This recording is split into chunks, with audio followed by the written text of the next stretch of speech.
length of his prophecy, and there were how many major prophets? Kathy says 5. Who agrees with her? Who agrees with Kathy that there's 5 major prophets? Who don't agree? Who just don't know? What you say, Dick? How many major prophets? How many you say, Monty? He said 7. Nancy, you agree with 7, Sister Wells? How many you say, Mr. Dion?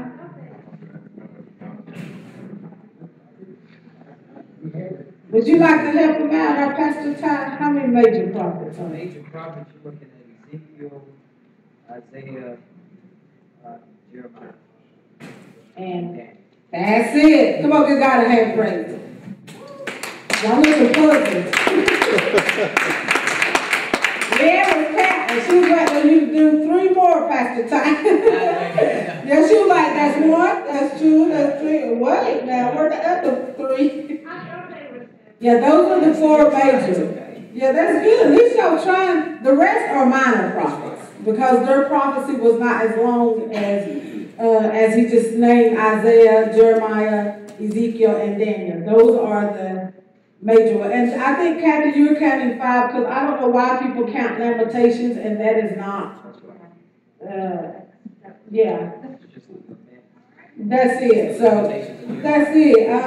So I don't know why people do say 5, but there are 4 major prophets. So we know that Isaiah, he is a major prophet. Who can tell me a little bit about Isaiah since we'll be in that subject of the day? Who can tell me a little bit about Isaiah? Did anybody look at that? We're going to be in Isaiah for a minute. Well, I got that his name means salvation of Jehovah is the son of Amaz. He's the son of who? Amos, A-M-O-Z. Did anybody else get he's the son of Amaz? What'd you get, Monty? I look like. I didn't listen up. Who else got he's the son of who? Who's his daddy? Who's Ahab's daddy? Huh? Oh, yeah, you're right. You know what? I'm sorry, my mind skipped to what you call it. That's right. She's right, y'all. So I just jumped into the list, and I'm so sorry. Yeah. So she's right. Son of, say it again. That's right. And what else did you say? Right. She's right. Y'all, I'm sorry. Forgive me. I done skipped to the first one. Yeah, she's right. And also, his prophecy was about what? Somewhat. Yeah, and also he prophesied about the what? That's right, which we're going to finally see in our lesson. So that's good fun. Come on, give God a hand praise. I know you look times there, and I'm saying that. I was like, wait a minute, that ain't the same name I got. Okay, so now, any questions so far? So now we are going to, let's do, I think she was sick. Verse 1 kind of She was sick. lengthy, Yeah. so why don't we just Where are we at? do verse 1 start now? Oh, we're on. And then we'll go on to verse Sunday. 2. Who wants to do verse 1? The only one that I didn't get all the way Peace, through, so I was making sure that I had last Go ahead. week's.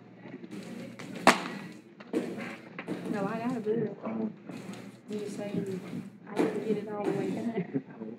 Because I was making sure that we had. And it came to pass Sundays, because we didn't in the days of Ahaz, the son of Jotham, the son of Uzziah, king of Judah, that Rezin, the king of Syria, and Pekah, the son of Remaliah, king of Israel, went up toward Jerusalem to war against it, and could not prevail against it. When it says that they went up towards Jerusalem to war against it, but could not prevail against it, they just couldn't conquer, they couldn't overtake them. But I've got a few names of what their names mean. And Ahaz is one that takes or possesses. And Jotham is God is perfect. Uzziah, Jehovah is my strength. Pekah is open-eyed, and he was king of northern Israel. Remaliah, the exaltation of the Lord. Rezin's goodwill messenger, last king of Syria to reign in Damascus. All right, good job, Kathy. Come on, give God a hand for us. I'm going to ask some of y'all what else y'all get. Dion, what did you get from verse 1?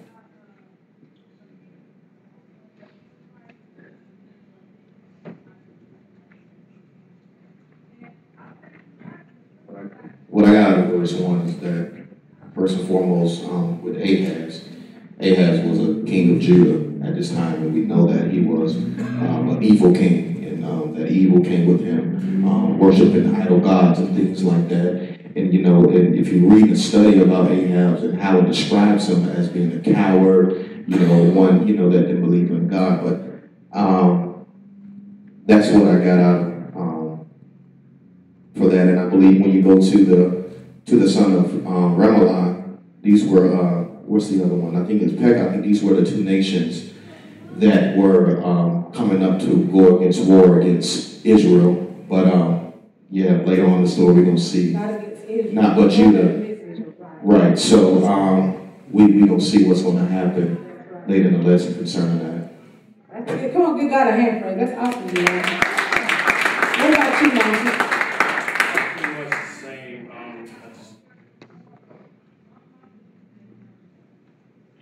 I just got that they was just gonna try to take over Jerusalem and then everything else and everybody else.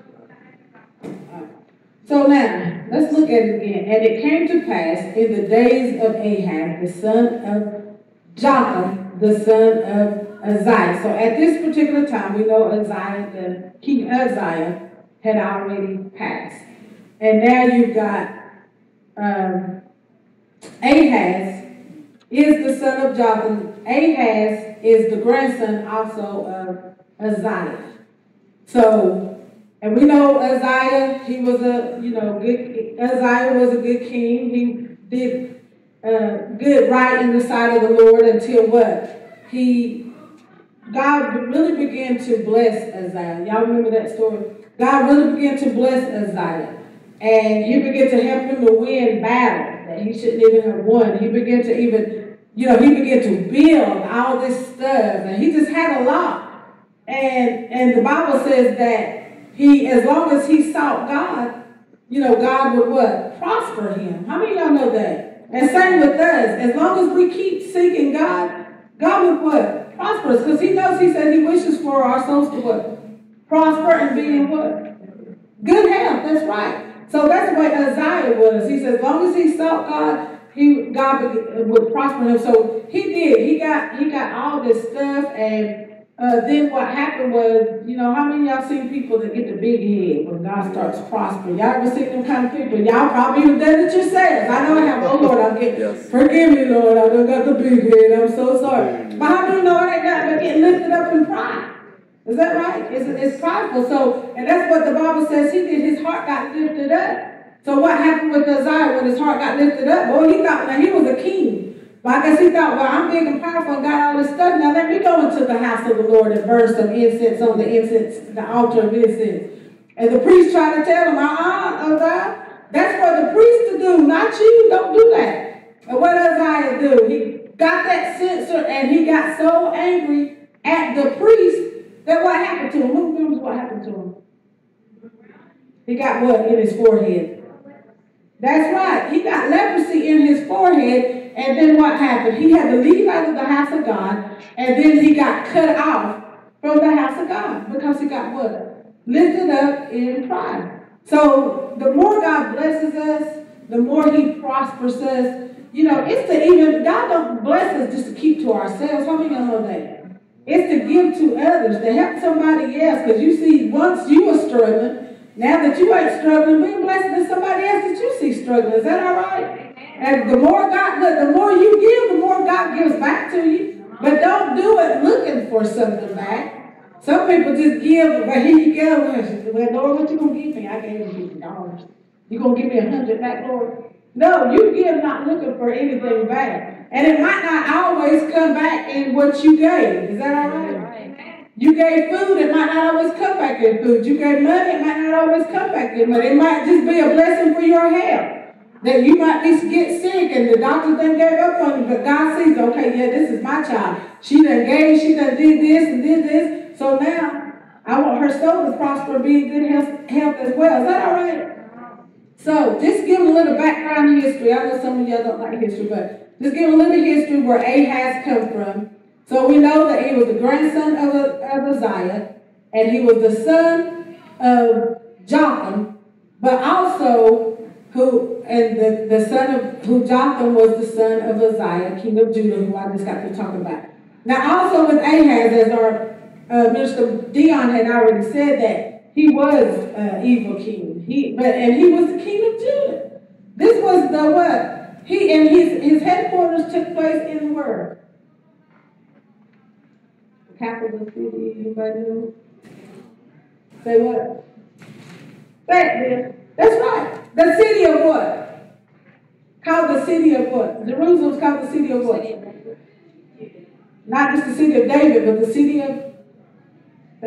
Don't be scared. The city of God is also referred to as the city of God. So here we got an evil king representing the city of God. So, and he did do a lot of stuff. And what happened, you have to go really back in 2 Kings to get the story of what happened, and also in Chronicles, I think it gives the same thing. So what happened with Ahaz, he was an evil king, and he even, I think, passed his son. He did that child sacrificing to Molech, and I mean, he just did it. He did a lot of stuff. So what happened was, Ahaz, during those days, they wanted, as Kathy was reading about the king of, Rezin, the king of Syria, and Pekah, the son of Remaliah, king of Israel. What happened back then is, when he seen that they were coming against him, he went to ask for help to the wrong person. How many of y'all read that? Huh? Yeah, who did he go to? Who was that? I just saw it too. I forget who it was that he went to. You remember? But I knew what he had saw, and then he began to copy what he had saw in terms of their taking off and stuff like that. Right. It was who? That's right, king of Assyria. Tiglath-Pileser or something like that. Yeah. So, and he was an unrighteous king. So he goes to get help from him. I'm just saying, I need you to help me instead of what? From God. How many of y'all done that? We go to the wrong people to ask for help. And God's right there the whole time in our lives waiting on us. Whatever you need, baby, I got for you. But we try to run here to do it ourselves. We try to run here. We run there to try to get the help. And God's got the help right there in our faces. And we're going all the way around it instead of really trusting God for the help that he gave us. Is that all right? So that's what Ahaz did. He went to the wrong person and, to ask for help. So now, I don't want to get too far in. And he did a lot too concerning, and what he paid that king. Did y'all read that? Yeah. The things that he paid, what did he pay with? All the gold out of the temple, all the gold out of the king's house. Yeah, took it out the house of God. Ain't that something? He said, I'm going to get this. That's right, and gave it as a present to the king of Assyria. That's right, it still wasn't enough. All in vain. So you see that as a good example. Sometimes we take all that we have and give it to the wrong person, thinking they're going to help us, and we start what? We're in worse shape than we was before we did it. Because why? We didn't trust God. We didn't believe him enough that he is God in our lives. He'll conquer anything that we need him to conquer in our lives, no matter what it looks like. So that's what Ahaz did. Go ahead. Go ahead, do something. As I was reading this, after he did my question is, I couldn't find it, why did he send the priest down to Damascus to make an altar? Right, Uriah, the priest Uriah, I don't know why he did that. I guess I don't know, he could have been looking like And they burnt incense unto the gods with the little g, not even to his God. Because that was his nature. He was an evil king. That's what he did. I mean, did all the things evil in the sight of God. So that was being a part of who he was, I guess, deep. But I didn't go into really looking in why. But yeah, I didn't go into looking in why. And even as like me, I had a question too. I don't know if y'all read in. Let's go to 2 Kings so some of y'all will see where we're coming from. Right, 2 Kings.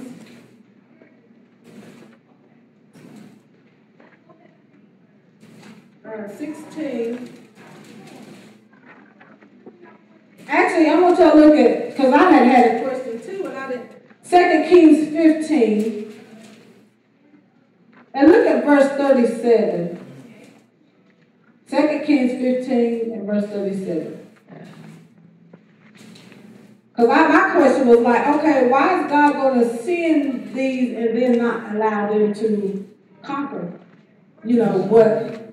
Right, you saw that. So look at 2 Kings 15, in case anybody's seen that. In those days, the Lord began to send against Judah Rezin, the king of Syria, that's Syria, that's what we talked about in our lesson, and Pekah, the son of Remaliah. So I'm like, the Lord sent them, but he didn't allow them to what? To conquer. Is that right? So I asked Pastor, why would God send them, but not even allow them to conquer them? And as she told me, God, nobody has the mind of God. His thoughts is higher than our thoughts. She said he's God, and he does what he wants to do. And although we know later on that they go through some things, but also we'll see that another thing with the plan of God, nothing can stop. How many of you know nothing can stop God's plan? He sets a plan, he sees it through. So, and then now where we're at also is chapter 16, 2 Kings chapter 16. And y'all can go home and read this. We're not going to go through all this. But as you see, let's look at verse 5. Then Rezin, king of Syria, who's in our Isaiah chapter 7, verse 1, and Pekah, son of Remaliah, king of Israel, came up to Jerusalem to war, and they besieged Ahaz, and that's who we talked about in Isaiah, but could not what? Could not overcome him. And we're going to stop right there. And then y'all go ahead and all that, the rest of that talks about how he sent messages to, look at verse 7. So Ahaz sent messengers to Tiglath-Pileser, the king of Assyria, that's what we were saying, I am thy servant and thy son. Now you see that? He didn't go to God and say, Lord, I'm your servant and your son. But he went to a king that was an unrighteous king, saying, I am thy servant and thy son. Come up and save me out of the hand of the king of Assyria. Now y'all see that? And out of the hand of the king of Israel, which rise up against me. And then as you read on down, this is look at verse 8. And Ahaz took the silver and gold that was found in the house of the Lord. Now in God's house, he took the silver and the gold, and in the treasures of the king's house. Now y'all know what the treasures were. The money, treasures, the money. Took that out of God's house and sent it for a what? Present to who? So y'all see we were just fibbing. So he took that out of God's house. Can you imagine that? Give it to some unrighteous. So that's for the man to what? Help him. And like our Pastor Todd said, and it still wasn't enough. So that's why, how many know I serve a God who's enough, who has everything that I need. I ain't got to go still do all this, but just God, I need your help. And how many of y'all know when you got people coming against you, you ain't got to fight. That's why I love the story of Jehoshaphat. I love that. When he had that, he said, okay, Lord, there's a great army coming against me. But we're going to what? I'm going to keep my eyes on you, upon you. Because why? He knew he couldn't go get help from nobody else. But he said, Lord, this is bigger than what we have. So he had to really believe and trust God. But the people had to get in what? Position. He said, set yourselves in position. Get before me. And that's what they did. But he trusted God because he knew it was way too far big for him to handle. But he didn't go stealing out the temple to give no present to somebody else who wouldn't even go to heaven. But he trusted God because he knew he'd have the victory with God. How many of y'all got the victory? When you serving God, you got the victory. You already won. Is that right? No matter what battle comes your way, you've already won because he's already done it. And and I thank God, like I said, when you got enemies and people trying to come against you, and there's a scripture, I think it's in Isaiah, how he says he'll bring those enemies to naught. How many of y'all read that? But when you just leave it to God, and I had experienced something after my mama passed. I had some family coming against me, and nobody here they live way off somewhere, coming against me, and they really became my enemies. I thought they really loved me, but come to find out, God had to show me that is not, because y'all know, love is what love does. It's not going to show nothing no different. So, but this was something different. I was like, took me off guard, took me by surprise, and how they talked to me, and I'm like, oh my Lord, and so I said, well, Lord, the thing really began to bother me, and I had shared with Pastor what was going on, and let me tell you, don't say but God. I didn't go and steal stuff out of the house of God to go pay Pastor or to go pay somebody, I need y'all's help, or to go rob a bank to give it to some lawyers who probably wouldn't even help me. I had to trust what? God. And let me tell you, the God in Pastor, by the time she got through talking to my people, the God in her closed that was a done deal. Them enemies took flight. Didn't they, Pastor? That was, didn't hear no more from them. That was a wrap. Somebody give God some praise.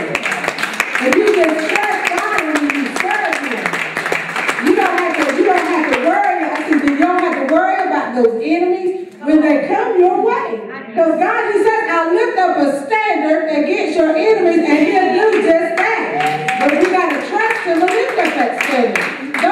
If I had done anything different, I probably would have been in a mess right now. Would I not? I probably would have been in a mess. But because I trusted God, and I trusted the God in my pastor, time enemies took a flight. That was a wrap. That was a good deal. Come on, give God a hand praise. And it didn't cost me a penny.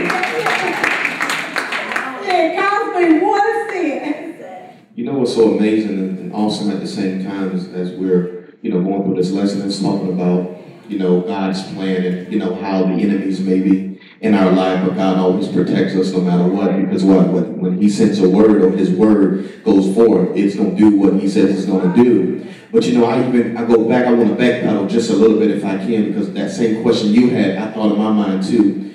Well, God, you sent these enemies over to overtake Ahaz, but then you said they won't overcome him.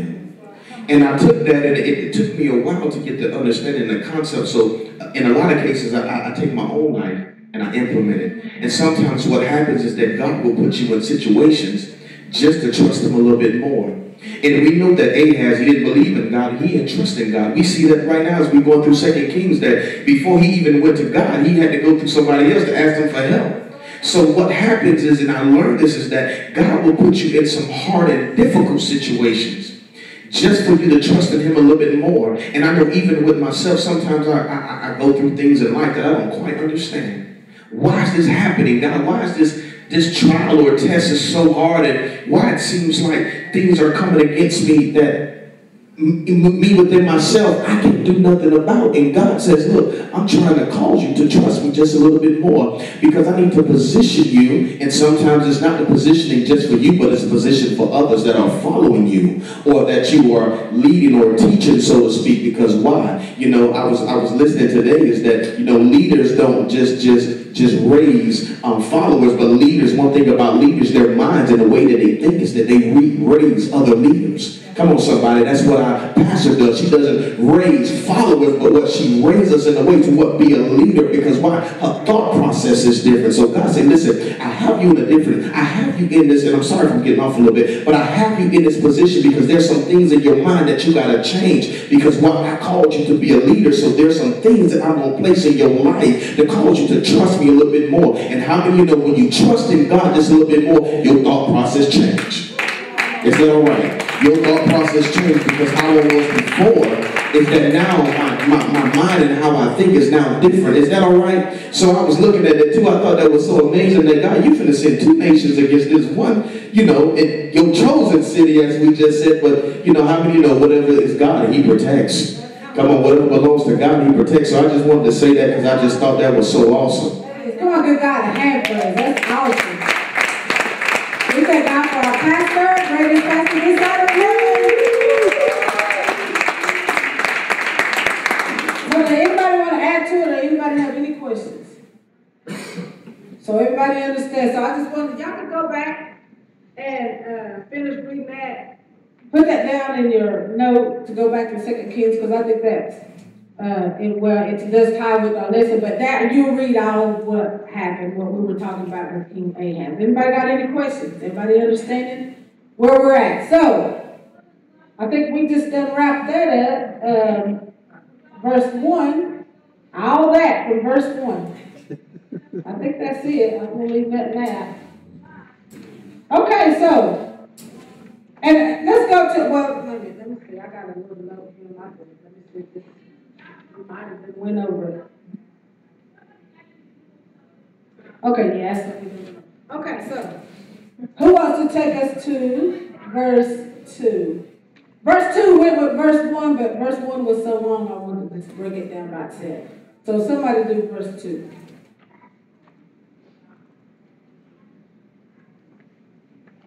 And it was told the house of David, saying, Syria is confederate with Ephraim, and his heart was moved, and the heart of his people, as the trees of the wood are moved in the wind. So when you look at this, is now, Ahaz is afraid, because now, these 2 nations are getting ready to overtake him.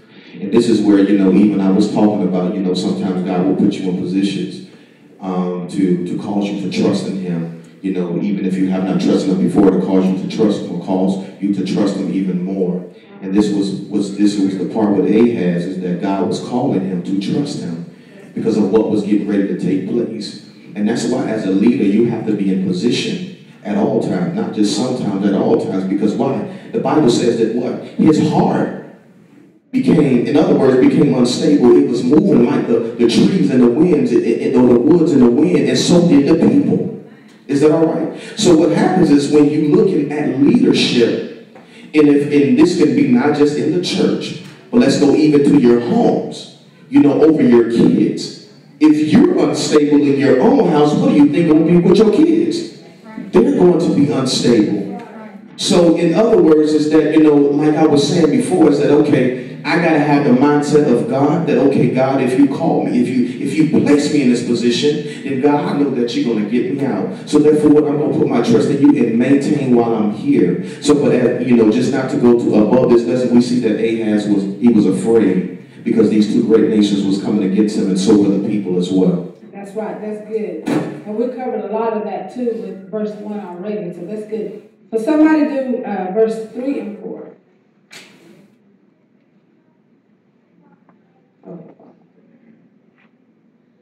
Then said the Lord unto Isaiah, Go forth now to meet Ahaz, thou and Shear-Jashub thy son, and at the end of the conduit of the upper pool in the highway of the fuller's field.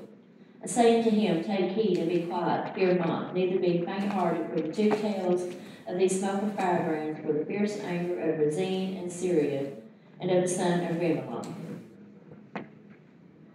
Well, here I got that Shear-Jashub, meaning a remnant shall escape or return, and it carried a sign or a pledge of the promised deliverance. And a conduit is a water source or a channel which was formed by Hezekiah for the purpose of conveying the waters from the upper pool in the valley of Gihon into the west side of the city of David. And the fuller's field is a spot near Jerusalem on the side of the highway west of the city, not far from the upper pool at the head of the valley Gindle. Here the fullers pursued their occupation. The fullers trod the cloth with their feet to whiten it. And here he was telling Ahaz to not be afraid, to not be moved, to be strong and fearless, because the two kings of Syria, because those two kings, they were not, they were like the burnt ends of the stick. They was useless, they was harmless, that they would not prevail, you know. Good. Come on, give God a hand praise. Father, that was good. Awesome. You did good with the conduit of the upper pool and the fuller's field. That's how many of y'all got that too with the conduit and the fuller's field? Everybody? No? Nobody? Or you just don't know? Y'all just looking at me. Just didn't get it. How many of y'all just didn't get it? I see one hand. Okay, so that's very good, Father. So, and that's what, like we were already saying, God was telling, take heed and be quiet, fear not, neither be faint-hearted. And like she was saying, that he was just saying, in other words, they ain't got no power. God is a powerful God. He's got all the power. He's in control of it all. He's already got the whole plan. He's already done thought things out, how it's going to go, even in our lives. We just need to learn to stand still and trust God. And he tells them to be quiet. A lot of times we get our own selves, it gets worse because of what? Our mouths. We keep speaking down. Is that right? We speak negativity. You speak negative, and what kind of results are you going to get? Negative, because you done thrown it out there now. God heard it, so what's going to take place? That's right, negativity. So he said, fear not. You know, just be quiet, Ahaz. Fear not. Neither be faint-hearted. For the two tails of these smoking, like she said, that's just, God let me know they're just little stubs. They ain't even going to amount to no fire. That's why when I begin to look up everything, two tails, till it comes down, two little stubs. Like a smoldering, y'all know how the fire just kind of smoldering, it goes on down. That's right, just blowing out smoke. There's no fire whatsoever. So there's nothing for, in other words, there's nothing for him to worry about. He didn't have to go and steal out of the house of God. You know, like we do. We didn't have to go to the, go borrow a bunch of money that we can't afford to pay back. To pay our bills or whatever. If you just stand still now, if you pay your tithes and your offering and you live it right, how many of y'all know your bills is going to be taken care of? Because I've done it and I know it. Your bills, everything concerning you, God's going to do it. Is that all right? So he didn't have to take those, do the things that he did. So, anybody have anything they want to add to that? Man, I thought we finished this list. 15, chill. Okay, now somebody read 5 and 6. Or let's skip that, but we don't want to skip it. Somebody read 5 and 6. Everybody go ahead, Kathy.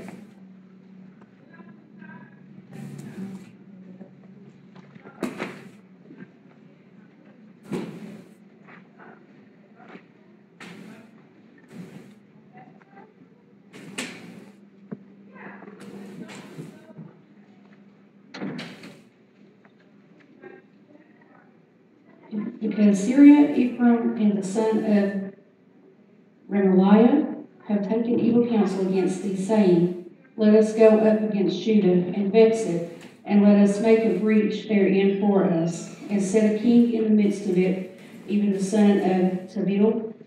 Right. So this is just saying, it skips this part, but this is just what we were already talking about and what we already went back and showed you all in 2 Kings 16. So now, somebody do verse 7 and 8. 7 and 8.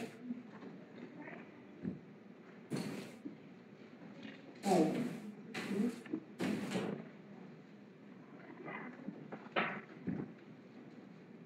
This saith the Lord God, it shall not stand, neither shall it come to pass.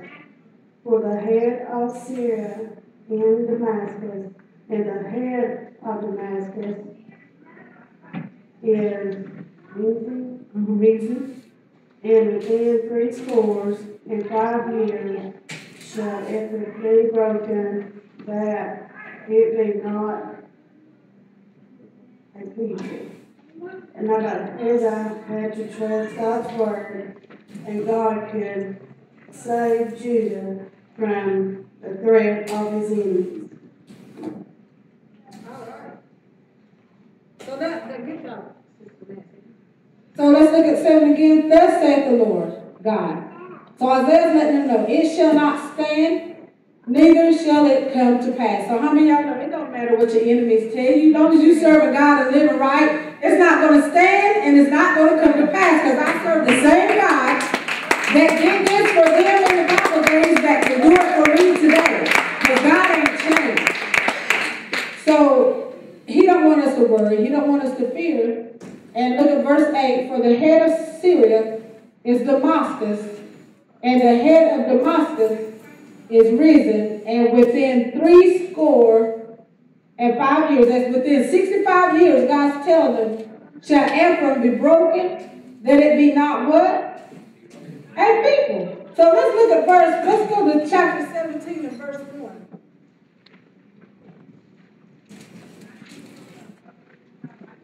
Chapter 17 and verse 1. Is everybody there?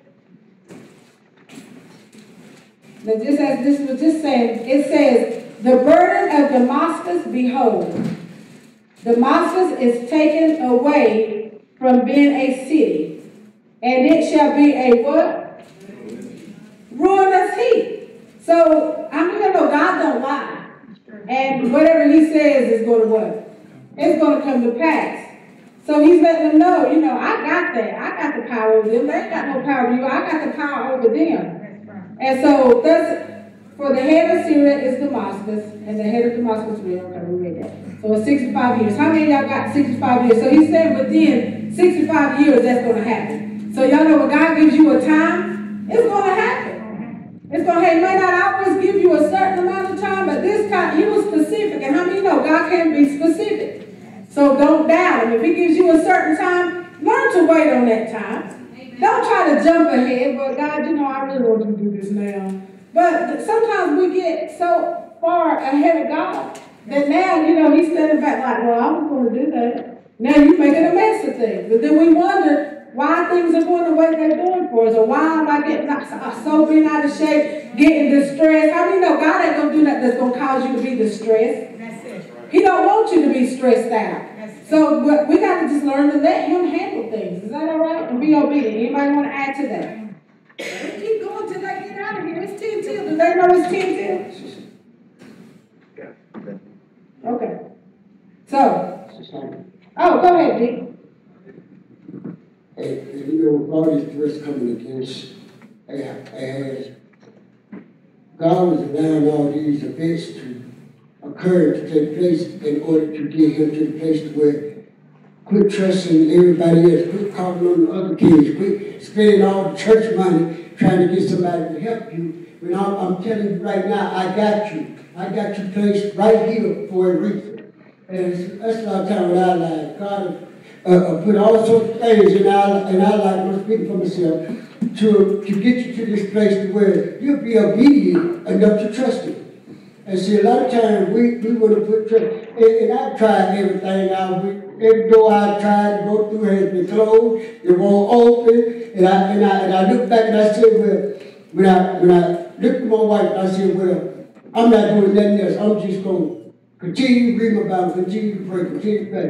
And when I started to do these things, then God started prevailing in what he said he was going to do. And that was the thing. He had to get me to the mindset where I had to quit relying on myself, quit relying on other people, quit focusing on what somebody else might want to do, and just focus on him. That way, trying to get out to the point where, okay, I got to buckle down. I know I don't do it wrong. I know I don't do all these things. But now I got to come back to God, and I got to trust and believe God. I got to stand firm and know that God said it, it's already done.